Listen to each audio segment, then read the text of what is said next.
Cuando se ve una obra arquitectónica, nadie piensa en las técnicas que se han utilizado para su edificación. Con esta idea nos vamos al siglo XIII.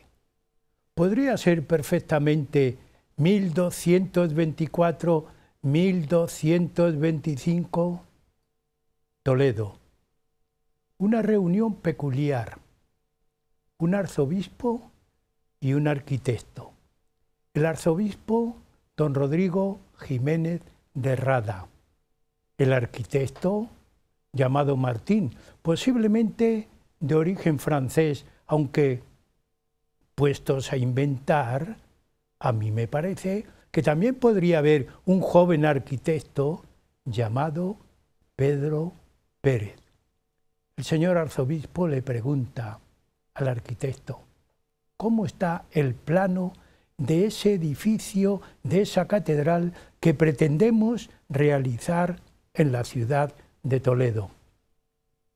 El maestro Martín, el arquitecto Martín, le enseña un plano.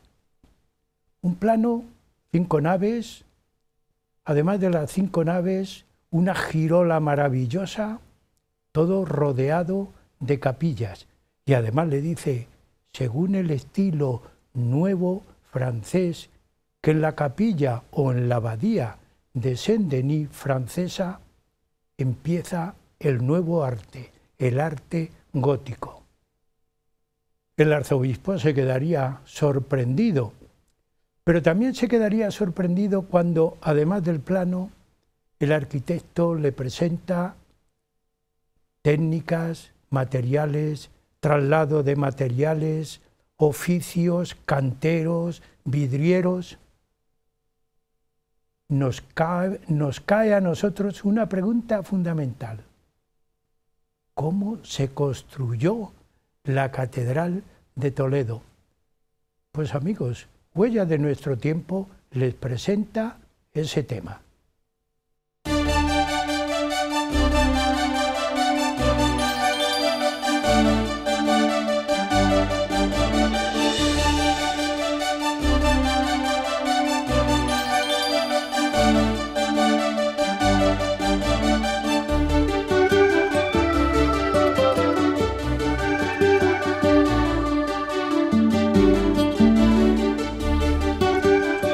¿Cómo pudo levantarse la Catedral de Toledo?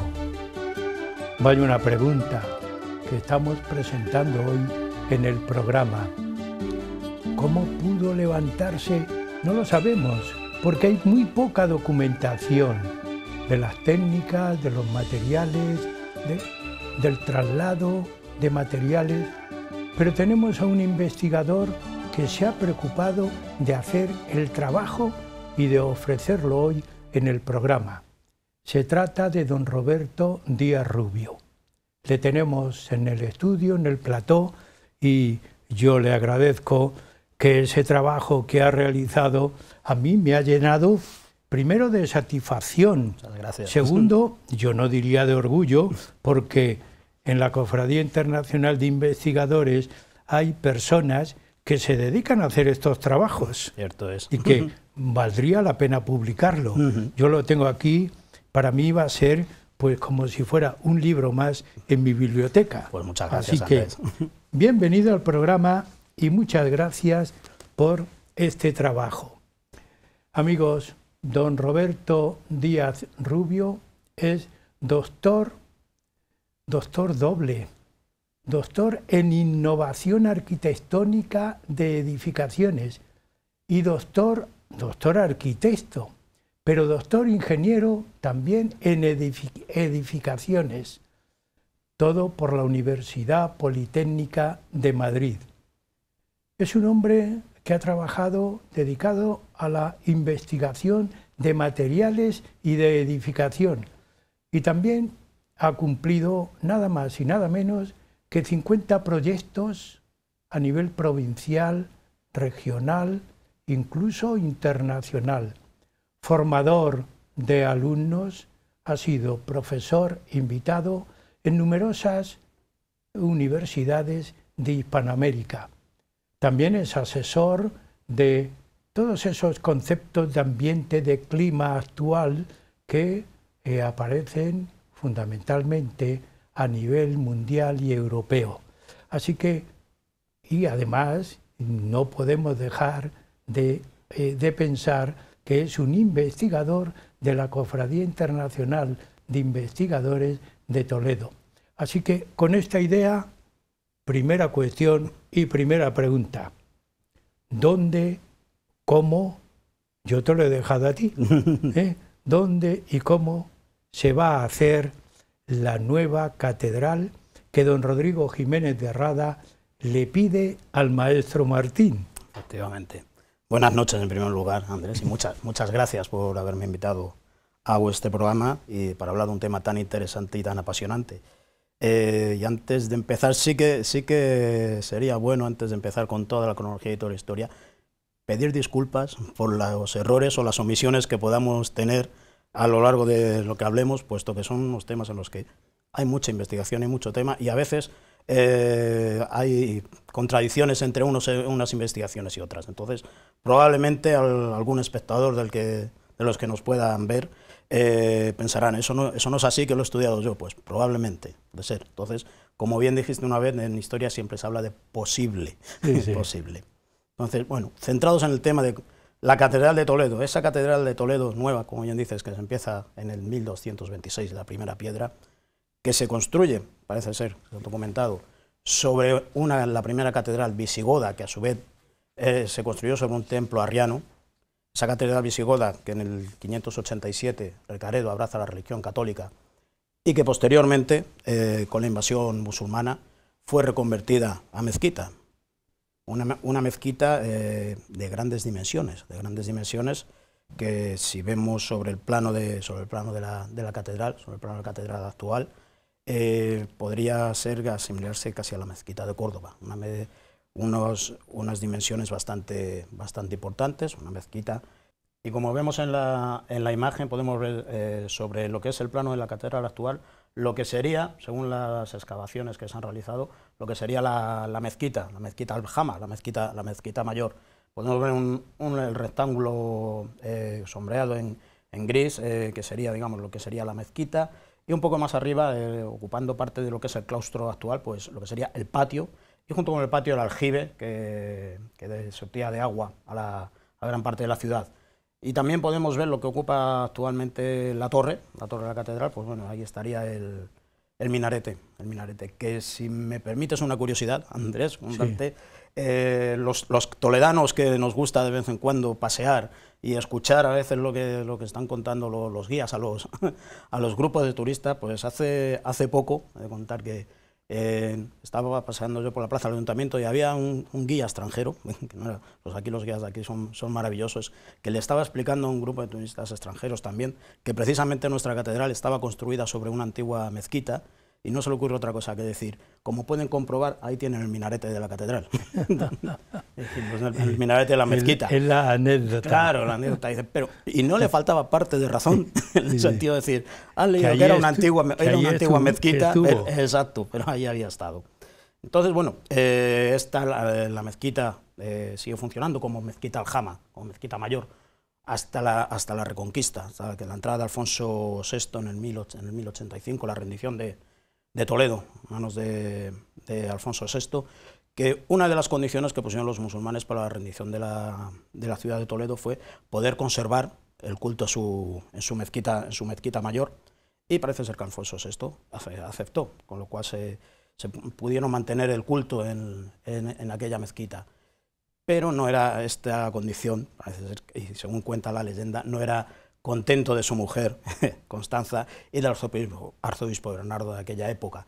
Y aprovechando que Alfonso VI salió de Toledo a hacer sus cosas de reyes, como decimos, pues una noche de octubre de 1986 entraron violentamente en la antigua mezquita, la purificaron, pusieron una campana en lo que era el minarete y la consagraron otra vez como catedral católica. Esto, según cuenta la leyenda, causó un gran enfado a Alfonso VI porque se había incumplido su palabra, y volvió rápidamente a Toledo con ánimo de dar justicia a aquellos que habían violentado habían contravenido su palabra. Pero la leyenda dice que fueron los propios musulmanes, y fue el alfaquí, realmente el que salió a buscar a la salida de Toledo, salió a buscar a Alfonso VI, a decirle que asumía y respetaba la decisión que habían tomado y que no había ningún problema en que la antigua mezquita Aljama fuese otra vez iglesia católica, siempre y cuando le pudiera permitir. Anteriormente había existido también una especie de catedral visigoda, ¿no? Exacto, sí. Durante el tiempo de Recaredo, cuando Recaredo abrazó la religión católica, y se consagró la Basílica de Santa María, que de ahí viene el nombre de nuestra catedral de Santa María, y que probablemente, como decíamos, estaría también construida sobre un templo arriano. Bien, vamos a continuar porque hay mucho que hablar. Empieza la construcción y yo había citado en la presentación que había muchos oficios. Oficios tendrían muchos cargos: arquitecto, aparejador, maestro de obras, maestro vidriero, no sé. ¿Cómo eran los oficios? Bueno, pues estaba muy bien jerarquizado para ser aquella época, y efectivamente, o sea, empezamos con el maestro mayor, que es el arquitecto que era el que diseñaba los planos y decía cómo había que hacer los sistemas constructivos. En aquella época no había distinción entre arquitecto e ingeniero, o sea, eran todo mezclado, el maestro mayor, y por hablar maestro mayor no podemos empezar sino por otro, que el maestro Marín.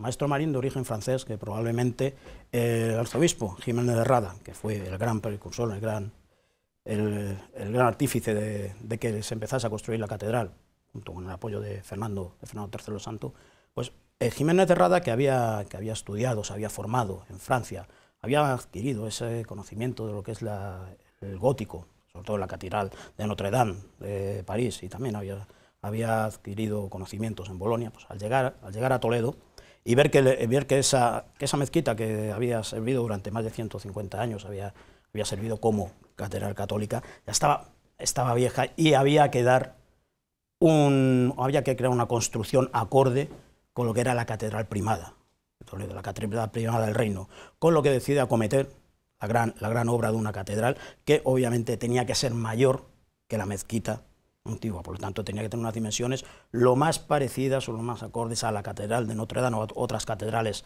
francesas, para poder competir, puesto que era la catedral primada del reino.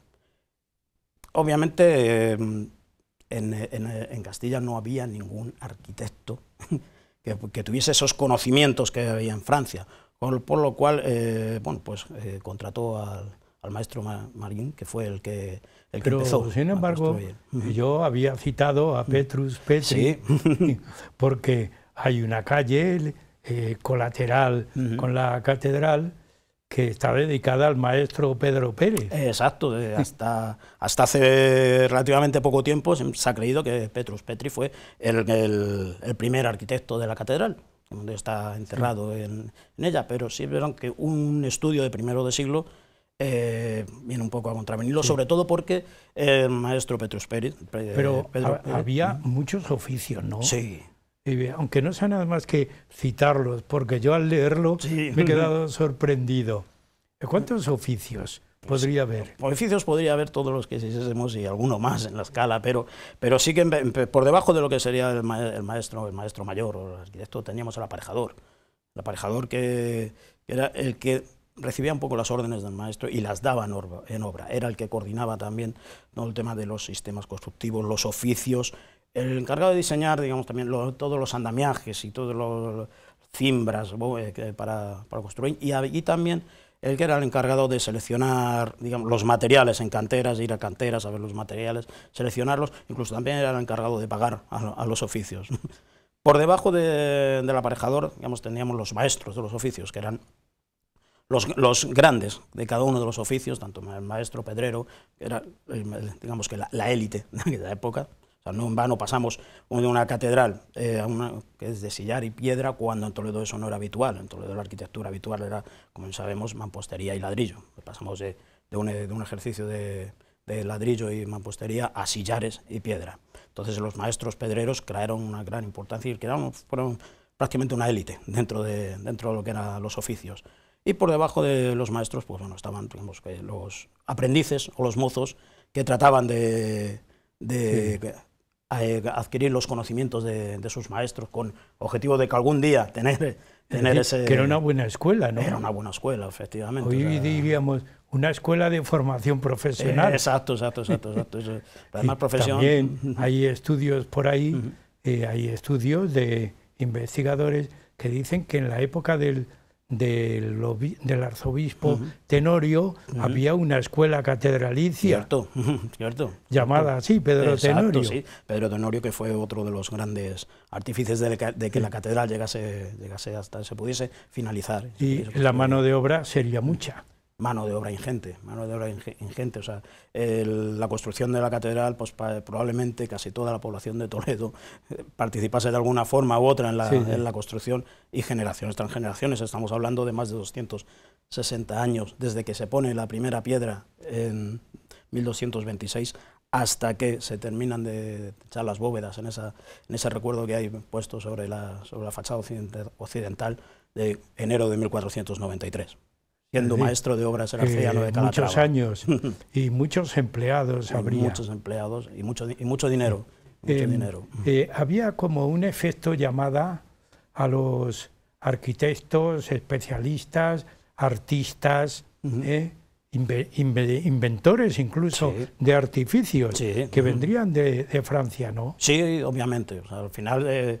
se pone un poco a correr la voz de que en España se está construyendo un gran edificio, una gran catedral de estilo gótico, y mucha gente quiere participar y quiere tener su señal de que ha participado en la construcción de este gran edificio. De hecho, muchos pedreros, hacían sus señales en la piedra. De hecho, hay una investigación que es la señal del pedrero, muy buena investigación de todas las señales que tienen los canteros y los pedreros puestas en las piedras de la catedral. Es decir, es un buen estudio documental. Sí, es un estudio magnífico. Un libro maravilloso. Vamos a continuar. A mí me ha reclamado mucha atención dos grandes capítulos de tu trabajo. El primer gran capítulo son los materiales. El segundo capítulo, que posiblemente lo dejemos para la segunda parte del programa, son los artificios, artilugios, máquinas utilizadas necesariamente, obligatoriamente. Si no, era imposible poder Pues vamos a empezar por los materiales. El primer material que llama, cuando vemos la catedral, la piedra. Pues vamos a ver cómo era, de dónde se traían la piedra, cómo la movían. Pues claro, todo esto hoy hablamos muy alegremente. Sí, pero estamos hablando del siglo XIII. Estamos hablando del siglo XIII, efectivamente, y estamos hablando de una construcción de una magnitud increíble en lo que era toda la península. Entonces, la piedra. Exacto, y la piedra, ¿de dónde venía esa piedra? Hay poca documentación, hasta bien entrado siglo XV, digamos, gracias a los libros de obra y fábrica que están conservados en el archivo de la catedral, donde sí se hace referencia a la piedra, de dónde venía, cuánto se pagaba, cómo se transportaba, pero sí es verdad que hay investigaciones en las que, digamos, que están localizadas tres canteras principales. Tenemos la cantera de Orihuelas, la cantera de Regachuelo y la cantera de Guajarat. Digamos que tres canteras principales de las que surtían piedra. ¿Dónde estaban localizadas? Mira, la cantera de Orihuelas, como bien su nombre dice, ya puede darnos una idea de por dónde viene, estaba en el límite de Olías y Mocejón. El límite de Olías y Mocejón. Olías del Rey y Mocejón. Olías del Rey y Mocejón. Es una cantera que está, digamos que es la que más está localizada de las tres, porque a día de hoy es una finca privada, pero sí que existe todavía los restos de lo que era la cantera, que sorprendentemente la piedra se extraía, como podemos ver en la foto, se extraía en galería, no se extraía a cielo abierto, era en galería, se excavaba para obtener la piedra.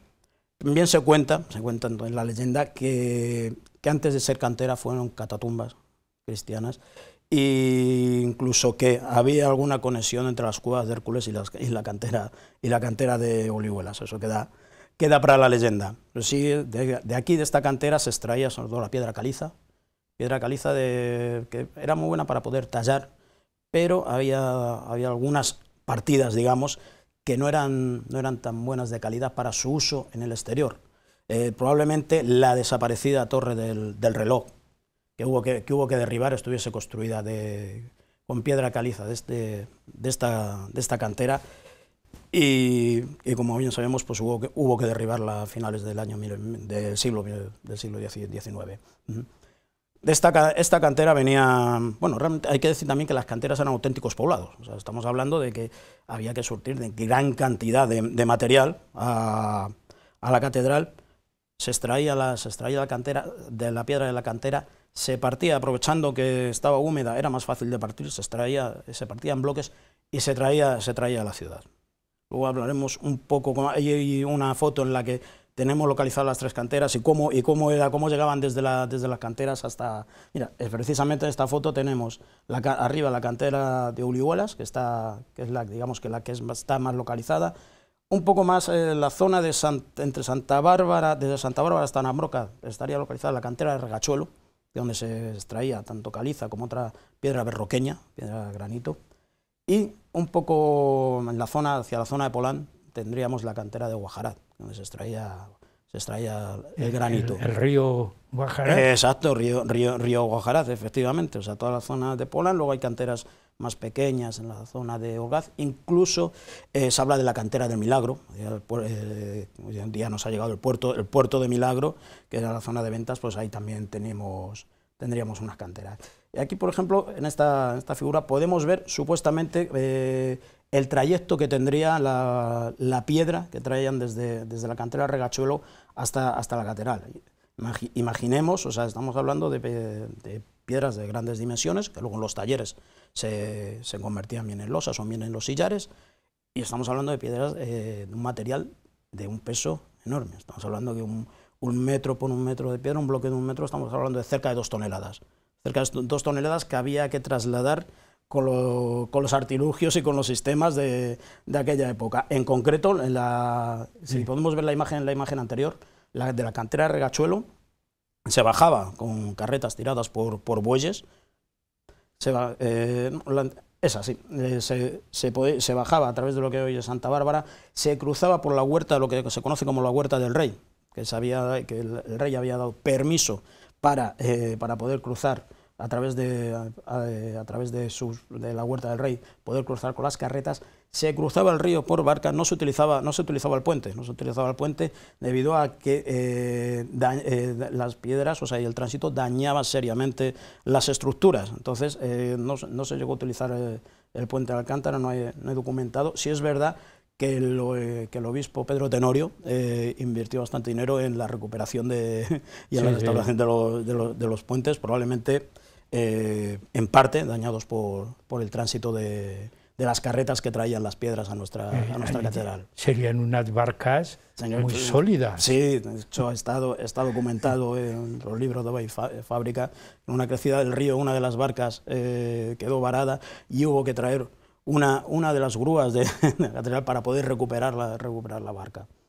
Y desde ahí, una vez que se cruzaba el río, pues otra vez en carretas tiradas por bueyes, pasando probablemente por la zona de lo que es la ronda, que llamamos la ronda cornisa, y desde ahí subirían hasta San Justo y San Justo hacia la catedral. O sea, tendrían varios recorridos. Tendrían varios recorridos, efectivamente, estrechas. Y siempre evitando las calles de mayor tránsito y las calles comerciales, sobre todo porque podemos imaginar lo que son nuestras calles estrechas de Toledo, el transporte de los grandes bloques de piedra en cantidad y en cantidad para dar a la catedral. Junto a la piedra, la madera era necesaria, porque cuando veamos los artificios que se necesitaban, era de madera. Exacto. Andamios La madera era totalmente necesaria. ¿De dónde indispensable. venía la madera? Está documentado, la madera venía tanto de la zona de Ávila como la zona de Soria. Digamos que era de madera donde venían distintas montes de medidas, Ávila. Efectivamente. Y como era un material, podemos en la foto que tenemos ahí, es un almacén de madera que hay sobre la capilla de San Pedro, porque claro, no se podía tener almacenada a la intemperie, porque es un material que, bueno, pues que requiere cuidado. Entonces las grandes cantidades de maderas que venían en diferentes medidas pues se almacenaban en distintas zonas de la catedral, sobre todo encima de las bóvedas. Aquí tenemos uno de los almacenes sobre la capilla de San Pedro, porque no hay que olvidar, y esto es importante, que mientras se construye la catedral, durante todos estos años, la catedral sigue estando abierta al culto. La liturgia no se corta. Exacto, o sea, la catedral sigue estando abierta al culto, con lo cual hay que tener un poco de respeto a todos los espacios. Ya, pero el horario de trabajo era de sol a sol. De sol a sol, menos los días. Pensemos que pararían en alguna liturgia. Algún descanso tendrían, obviamente, pero sí es verdad, el horario no, aquí no había reloj, digamos, el reloj era de sol a sol y cuando el tiempo lo permitía. Piedra, madera.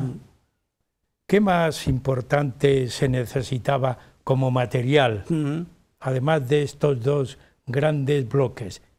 Tejas, ladrillos. Tejas y ladrillos, no podemos olvidar que el ladrillo y la teja es parte esencial de la arquitectura de Toledo. Y tenemos en Toledo, en la provincia de Toledo, unas grandes canteras de arcilla que daban productos de mucha calidad. Sobre todo hoy sigue funcionando lo que es la comarca de la Sagra. La comarca de la Sagra, decir que es el mayor, a día de hoy es el mayor polo de fabricación de productos cerámicos a nivel europeo. Se nos puede dar una idea. Y se fabricaban, pues bueno, ladrillos y tejas, y también, como podemos ver en la foto, unos azulejos que adornan la torre, que eran de la Escuela de Manises, de Valencia. Eso venían de la escuela de Manises. Ladrillos y tejas que se utilizaban sobre todo, pues, las tejas para la construcción de las cubiertas. La construcción de las cubiertas, en mano hay un apunte del libro de obra y fábrica, que ya en el 1393 se ordenó comprar 30.000 ladrillos y 30.000 tejas para cubrir. 30.000 ladrillos. 30.000 ladrillos y 30.000 tejas. Daba una idea de al nivel, cuánta población vivía cuando nosotros miramos la catedral, vemos mucha piedra. ¿Los ladrillos para dónde? Los ladrillos, sobre todo para aligerar y para las bóvedas. Las bóvedas que no vemos, porque están enlucidas. Efectivamente, las bóvedas que están enlucidas, que también se utilizaba piedra para cubrirlas, y el espacio que hay entre lo que es la bóveda y el suelo, eso se rellenaba, y en restauraciones que ha habido se han descubierto vasijas y cántaros que se utilizaban para aligerar cuando se rellenaba ese espacio. Pero, oye, yo cuando te leía tu trabajo, me llamaba mucho la atención que había una especie de, es que no sé cómo denominarlo técnicamente, como de pegamento que unía las tejas, porque claro, entraría mucho agua cuando lloviera. Una especie de pegamento, ¿cómo? Sí, era una mezcla de arena, arcilla y agua que tenía unas propiedades impermeabilizantes, como el que dice, o sea, que se utilizaba y se ha seguido utilizando en nuestros tejados hasta hace relativamente poco tiempo, incluso en las restauraciones se sigue utilizando, que además de servir de unión entre las distintas tejas, daba cierto carácter de evitar que entrase el agua en las cubiertas. Y la cal y el yeso, otro tema que también preocupa.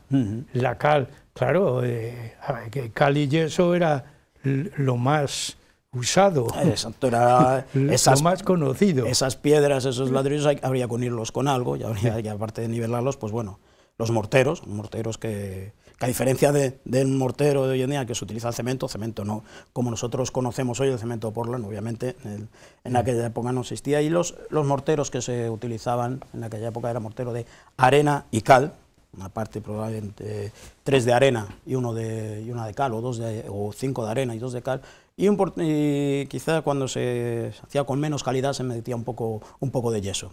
Y eso era el mortero que se utilizaba también, para unir. ¿de dónde venían estos productos? Pues la cal, se tiene constancia de que la cal sí que venía de la zona de Covisa y Ajofrín, y también Burguillos. Ahí había grandes zonas en las que se producía la cal y se traía a almacenes o tiendas que incluso había en los alrededores de la catedral, donde los maestros caleros vendían su producto.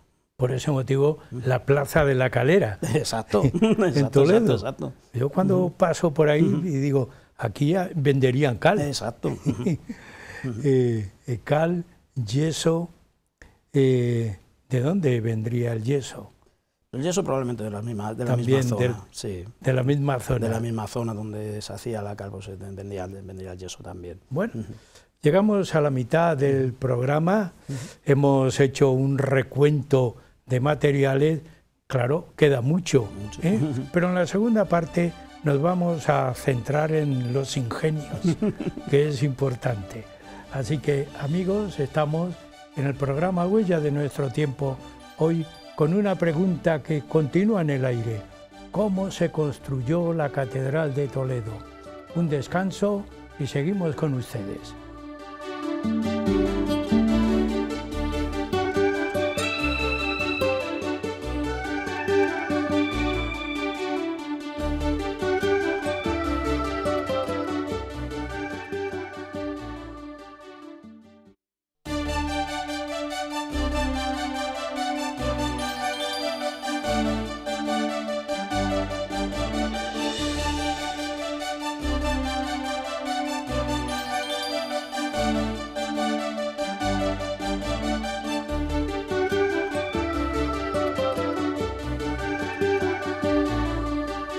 Huella de nuestro tiempo hoy está de albañilería y estamos construyendo la Catedral de Toledo.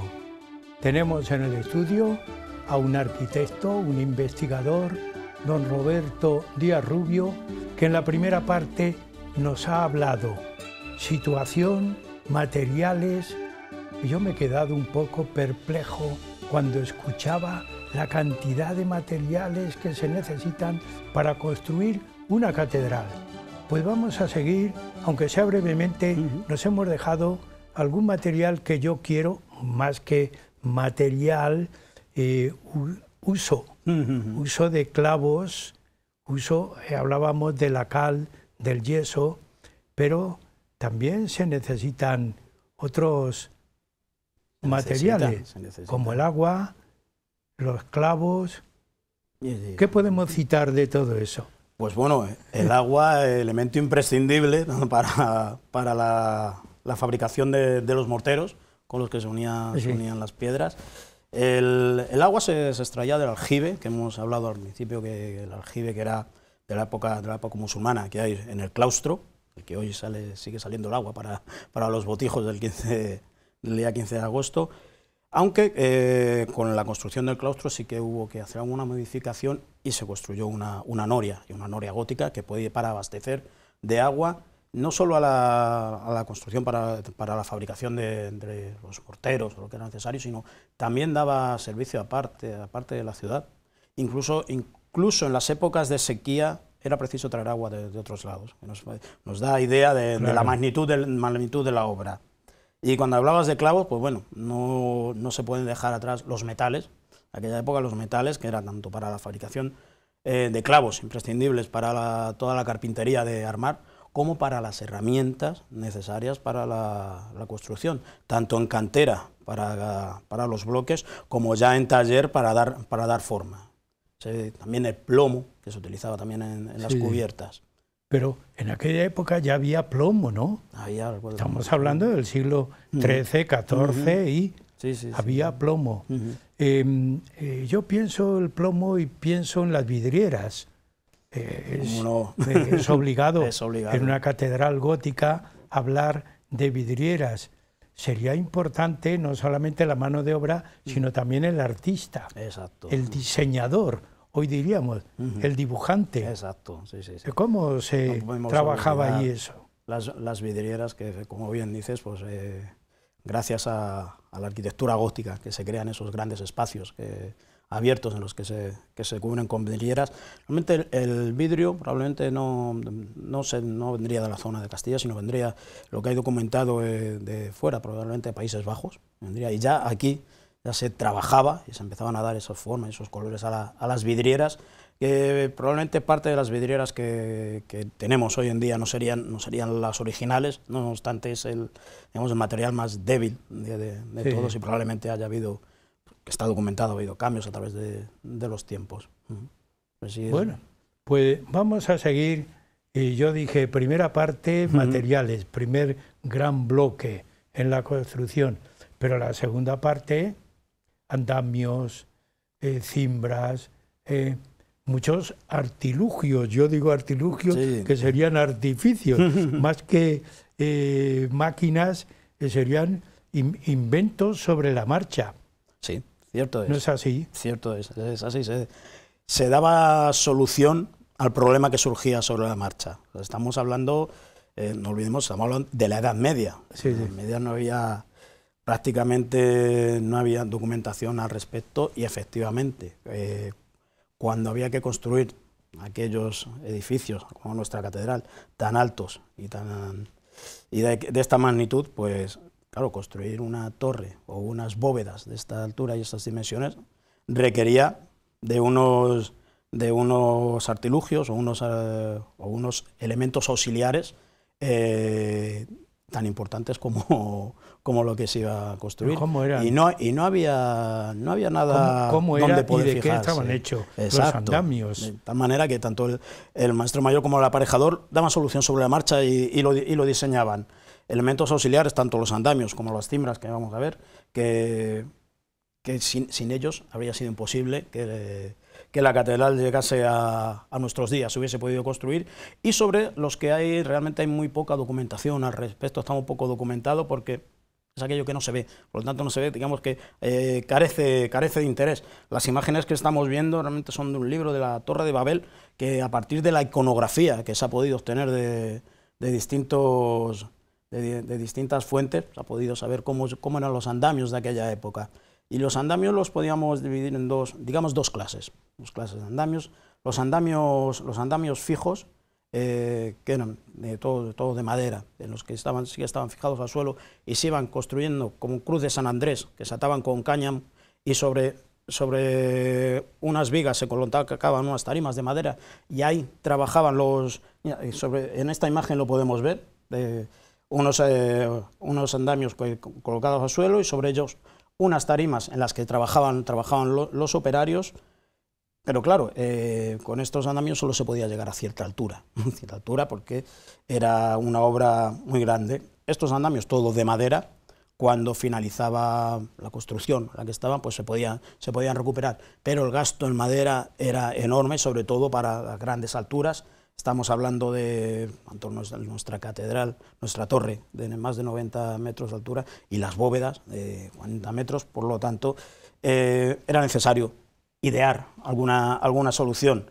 Y ahí entra, pues bueno, los andamios, digamos, en voladizo.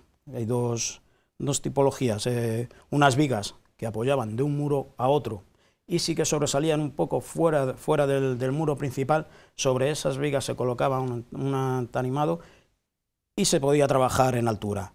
Y también otras que se colocaban en voladizo, un hueco en el muro, y a partir de ahí se colocaba también el entarimado de madera, y en ese entarimado los operarios, los maestros de turno ejecutaban su trabajo, y al mismo tiempo se podía subir el material para la construcción. Se iba quitando y subiendo. Exacto, según finalizaba, se alcanzaba una altura, se quitaba, quedaban esos huecos que se llaman mechinales, que hay una imagen que es de la torre de Santo Tomé, donde se ven muy bien, ahí lo podemos ver en esta imagen, que es un poco, no es lo más habitual, pero ahí podemos ver los mechinales que quedarían según se iba ascendiendo en altura, y así era como se podían conseguir las grandes alturas.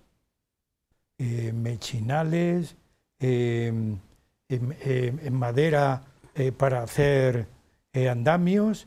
Los andamios serían comunicados por escaleras. Estaban comunicados por escaleras, efectivamente. Es decir, se necesitaba una madera muy bien hecha, ¿no? Una madera, había carpinteros que eran especialistas en la construcción de muy los bien andamios. trabajada. Muy bien trabajada, digamos, estamos hablando de elementos aparte de seguridad. Aunque la seguridad en los oficios no era ni mucho menos como la seguridad que tenemos hoy día, sí era importante la seguridad de los trabajadores. Pero habría mucho accidente. Habría accidentes, no nos han llegado mucho los documentos, pero sí que habría accidentes y hay algunas imágenes, iconografía en las que sí se ve. Hay una, por ejemplo, en los Milagros de San Vicente Ferrer, que es de Valencia, en la que se dibuja un descimbrado, una bóveda, que esa bóveda cae y milagrosamente ahí está San Vicente Ferrer para ayudar o salvar. Aquí en esta imagen lo tenemos, ahí podemos ver durante un descimbrado, una bóveda que cae, y ahí están los operarios sobre los que está cayendo la bóveda, pero se puede ver ahí a San Vicente Ferrer, digamos, salvándolos. Y otra imagen también igual de la torre de Babel, en la que se ve esta imagen también, en la que se ven que se está construyendo la torre, los andamios caen, y hay dos operarios que han caído y milagrosamente, pues bueno, desde el cielo vienen a rescatarlos. A la divinidad. Exacto. Apelan a Dios. Efectivamente. Claro, no había casco ni protectores. No había protectores. Andamios, cimbras. Yo estoy utilizando términos para preguntarte porque no soy arquitecto, pero bueno, me cuesta. Sin embargo, viendo tus dibujos, se entera uno lo que es una cimbra. Pues, ¿qué es una cimbra? Bueno, pues la cimbra sigue siendo el elemento auxiliar que se utilizaba tanto para la ejecución de los arcos como, mucho más importante de nuestra catedral, la ejecución de las bóvedas. Ejecución de las bóvedas que requería, ahí tenemos, por ejemplo, una imagen de lo que sería la cimbra de un arco, los arcos que tenemos en nuestra catedral, que son cimbras de madera. Ahí tenemos, por ejemplo, podemos ver las bóveda de crucería de nuestra catedral, que, claro, para la construcción, todos los nervios, todas las diferentes partes que tiene esa bóveda y la altura a la que se estaba construyendo, era necesario un armazón que se hacía de madera y que requería bastante tiempo. O sea, armazón que... oye, los dibujantes son perfectos, ¿eh? Sí, ahí están las imágenes y sobre todo en nuestra catedral, que tenemos algo que es único, que es la doble girola. Era un complejo añadido la construcción de las bóvedas, el diseño de las bóvedas de esa girola. Ahí tuvo que estar el maestro Marín, tuvo que estar pensando bastante bien cómo se podía dar solución, y afortunadamente lo que nos ha llegado ya a nuestros días es una maravilla, la solución que dieron de triángulos y rectángulos perfectos. ¿Dónde es? En la girola. En la girola y las capillas que hay, ahí se da una solución. Claro, porque la girola son como dos bóvedas, ¿no? Exacto. En la catedral de Toledo tenemos doble girola, o sea, tenemos doble girola, que es de las pocas que hay en el mundo, y era complejo, o sea, 5 naves, hacer una doble girola. ¿Qué pensaría el arquitecto? ¿Soñaría? Muchas noches bóvedas. tuvo que pensar en dar solución en algo que no había. Entonces, ahí no había otra cosa que ensayo-error. Aunque sea una pregunta de una persona como yo, que no tiene tantas ideas, ¿cómo, aunque dibuje, lo haría en miniatura? Posiblemente, ¿no? Posiblemente. Porque tendría que inventar, arriesgarse a 15 metros de altura a poner una nueva cimbra sin saber cómo. Tendría que... Y diseñar con poco más que un compás y una cuerda en el que diseñarlo. Entonces eran diseños complejos y sí es verdad que muchas veces, menos veces de lo que podría dar a entender cuando algo se está construyendo sin una experiencia previa, pues al descimbrar las bóvedas, a quitar ese armazón de madera, las bóvedas hundían. No se había conseguido la resistencia, bien por el material, bien por el diseño. Estamos hablando, reinsistimos, estamos hablando del siglo XIII, XIV, XV. O sea, que era un riesgo continuo. Exacto. Ahí tenemos una imagen maravillosa de la bóveda de crucería de nuestra Era un riesgo continuo. ¿Cómo se quedará cuando quitemos el armazón, la cimbra? Exacto. Y si por algún sitio se cae, habrá que volver a subir. Habría que volver. Volver a subir. Claro, todo esto, citabas que desde 1226 a 1493, todo ese tiempo, esa duración, se utiliza para poner los cimientos, elevar paredes y cubrir. Exacto. Vulgarmente diríamos cubrir aguas. Cubrir aguas. Sí. Cubrir aguas. Ese enero de 1493, que reza que es cuando se terminaron de cubrir. En la época del cardenal Mendoza. Exacto, el cardenal Mendoza. Ahí tenemos, pero resulta atractivo y bonito el dibujo. Este dibujo concretamente es el aspecto que tendría ya por el año 1310 la construcción.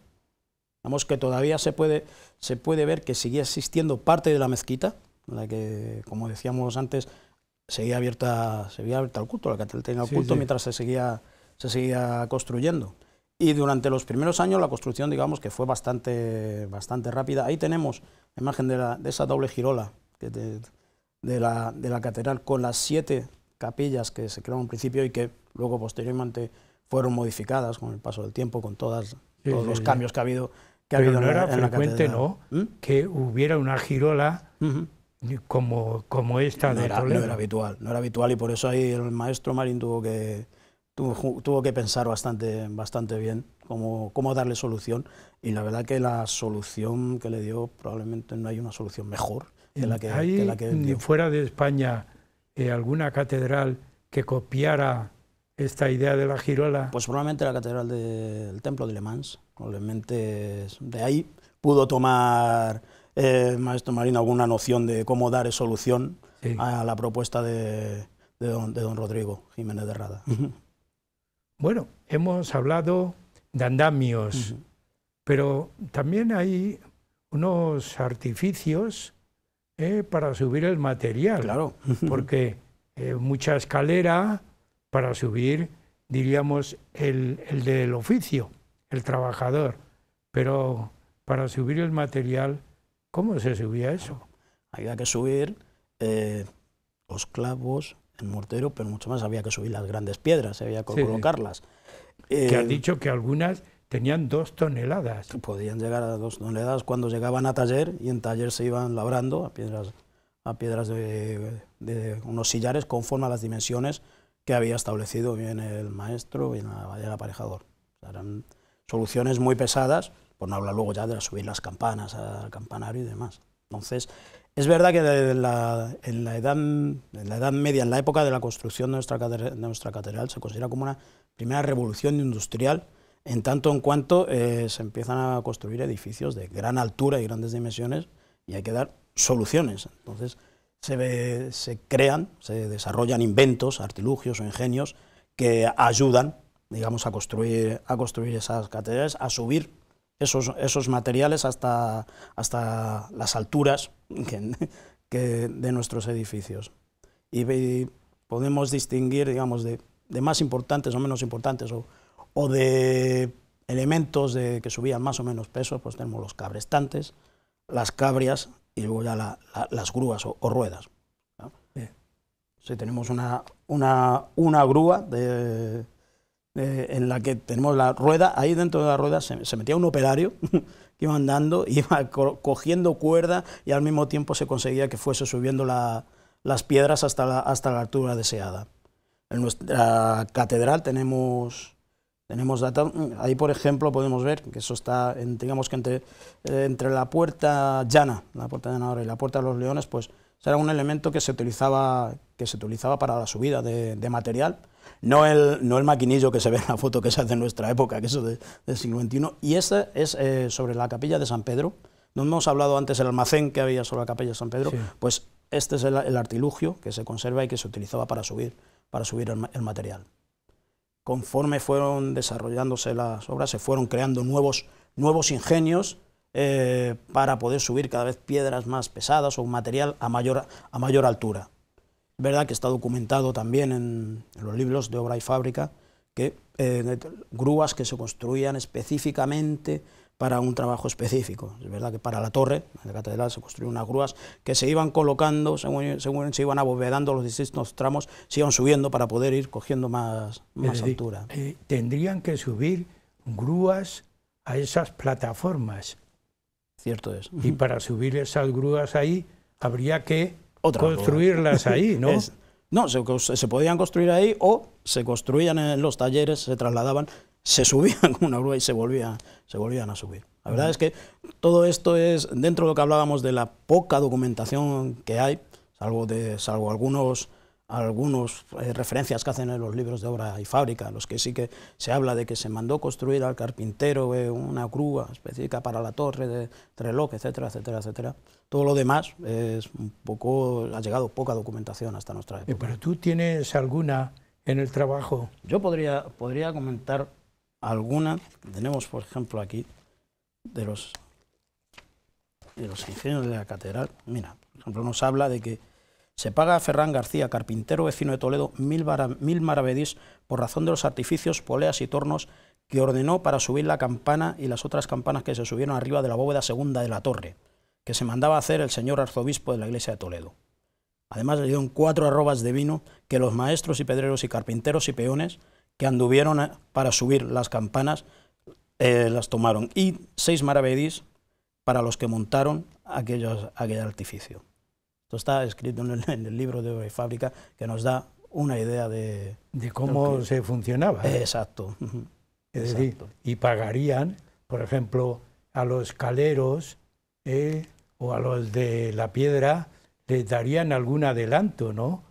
Sí, podía ser habitual que les diesen parte de dinero, como se suele hacer ahora en las obras, que cuando dicen, porque bueno, si no, hasta terminar la obra, si no cobraban los pobres, estamos hablando de que efectivamente, estamos hablando de años y años de construcción.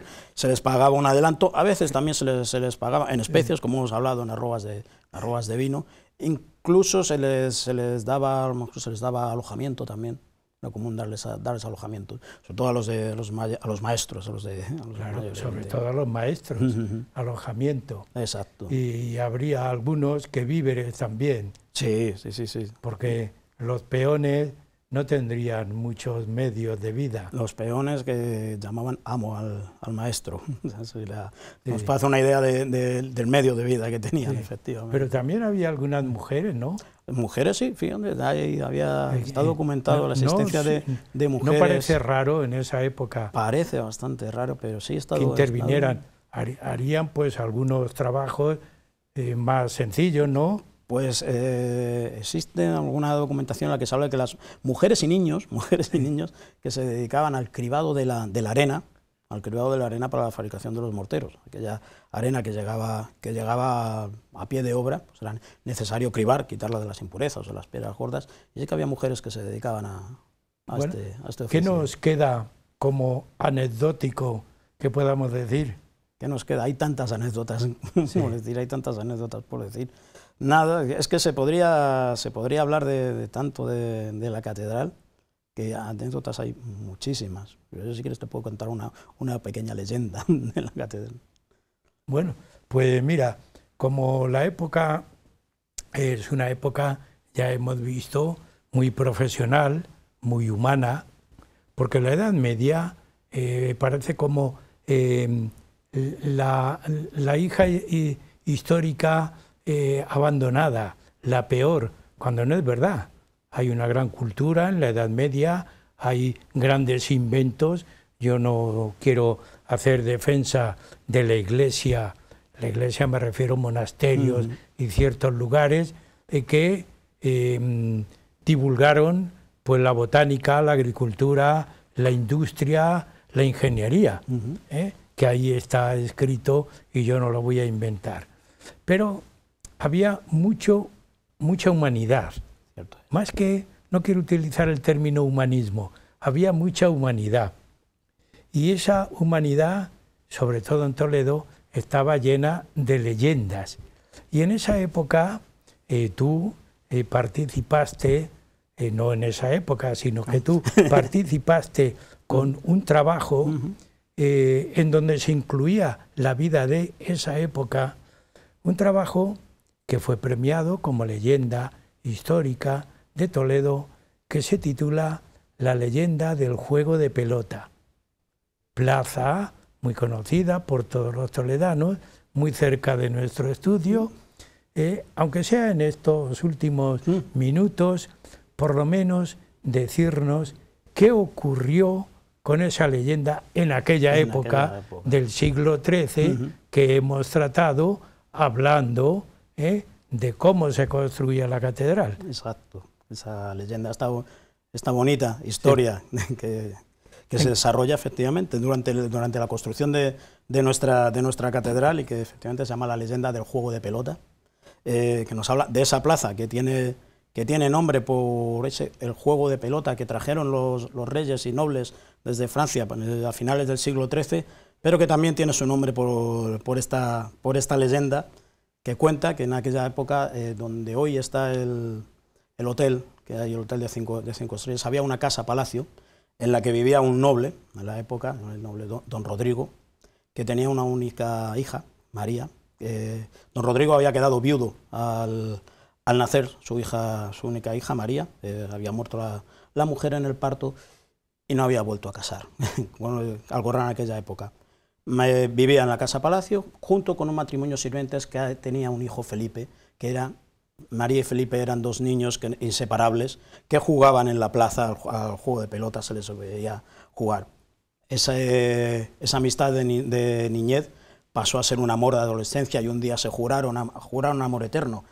Pero como bien sabes, Andrés, en aquella época los matrimonios los decidían los padres y un padre no permitía, un noble, que su hija casase con alguien inferior y mandó casar con otro noble, Francisco. Francisco, que tuvo que ir al poco tiempo de casarse, se tuvo que ir a luchar la guerra de los 100 años, como bien sabemos.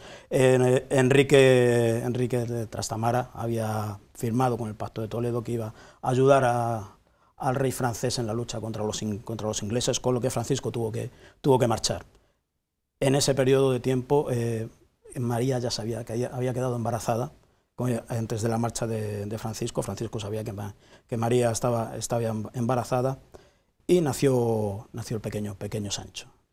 María había vuelto a casa del padre durante este periodo de tiempo y era otra vez verlos habitual, ver a María, Felipe y Sancho, porque María no había dejado de ver a Felipe de manera furtiva, que era su amor verdadero. Pues la guerra acabó y Francisco pues tenía que volver a Toledo.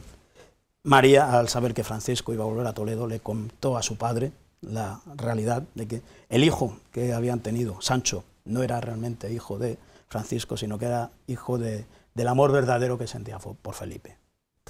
Don Rodrigo entonces se sentaba ante un problema. Como padre tenía que defender a su hija, pero como noble era realmente una verdadera humillación, con lo que decidió a Sancho, al pequeño Sancho, encerrarle o esconderle en el monasterio de San Clemente, a María esconderla en el monasterio de Santa Clara, que se había fundado hacía pocos años, y Felipe, como hombre de aquella época, tenía que defenderse por sí mismo. Francisco, al llegar a Toledo y enterarse de todo, pues lo primero que hizo, preso de cólera, fue a por Felipe, al que mató en la misma plaza de juego de pelota donde tanto habían jugado, María, Felipe y Sancho, y salió corriendo hacia el monasterio de San Clemente, el que entró de manera violenta y mató con sus propias manos a Sancho, al pequeño Sancho. Una vez consumado la muerte del pequeño Sancho, fue hacia el convento de Santa Clara con la intención de hacer lo mismo con María, de tal manera para poder limpiar su honor. Afortunadamente consiguieron esconder a María en los sótanos del convento y convencer a Francisco de que allí no estaba María, con lo que no pudo consumar su venganza. María, al enterarse de que habían muerto tanto su amado como su hijo, no pudo con el dolor que tenía y se precipitó desde el cobertizo de Santa Clara, que sí que tenemos hoy en nuestros días. No sin antes dejar una pequeña despedida, diciendo que esperaba que en otra vida a la que ella iba encontrarse con el alma de Felipe y de Sancho de por vida. Su padre, apenado por esto, mandó colocar, ahí donde tenemos la imagen, un cuadro de su hija María, ¿tal?, con una leyenda debajo que ponía: a la malograda María, cuando el amor verdadero es más importante que la propia vida. ese sitio se convirtió en sitio de peregrinaje de todas las parejas, de enamorados de la época de Toledo, donde allí delante de ese cuadro se juraban amor eterno, que el amor que tenían era igual o más importante que el que habían tenido María y Felipe. Francisco, que estaba todavía preso de cólera por no haber podido consumar su venganza, decidió una noche ir a destruir el cuadro de María. Y una noche de invierno salió de su casa hacia el convento, hacia el cobertizo de Santa Clara con la intención de destruir el cuadro. Al pasar por el cobertizo de Santo Domingo el Real, un golpe de aire le tiró al suelo mientras oían las carcajadas de una mujer. Se levantó Francisco y al llegar donde estaba el cuadro de María, sorprendentemente no estaba la imagen de María, solo había un fondo negro. Francisco, un poco contrariado, salió corriendo hacia casa de don Rodrigo para intentar encontrar una explicación. No se sabe bien por qué. En su camino, en su carrera hacia la plaza Juego de Pelota, pasó por delante del monasterio de San Clemente, donde había matado a Sancho, y empezó a oír las risas de un niño. Un niño se quedó clavado al suelo, intentando saber de dónde venían esas risas, al mismo tiempo que empezaba a llover de manera importante en la ciudad. Siguió corriendo y al llegar a la plaza de Juego de Pelota, empezó a oír el ruido de una pelota botar, plof, plof, plof, y las mismas risas que había escuchado tanto en el cobertizo de Santa Clara como en San Clemente. Empezaba a llover cada vez más fuerte, pero las risas y el ruido del juego de pelota eran todavía más importantes que el ruido que la lluvia al que embargaban. Francisco tapó su cabeza con las manos intentando no querer oír y allí se quedó clavado. A la mañana siguiente encontraron a Francisco dos mujeres que pasaban por la plaza, seguían al mismo lado, mojado, y les explicó lo que había pasado. Las mujeres dijeron que eso no era posible, puesto que ellas mismas acababan de pasar por el cobertizo de Santa Clara y la imagen de María seguía estando allí. Entonces, Francisco entendió que lo que había escuchado aquella noche era el alma de María, que había ido a recoger en su camino hacia la plaza Juego de Pelota. Muy bueno, qué bonito, qué atractivo, y yo te agradezco la arquitectura, la leyenda, todo va unido. Las piedras, el habla y los hombres son los protagonistas de toda esta vida. Así que muchas gracias por haber estado con nosotros en el programa y hasta el próximo. Continúa investigando. Muchas gracias. Amigos, también a ustedes agradecerles la participación que tienen con nosotros cada semana y hasta la próxima.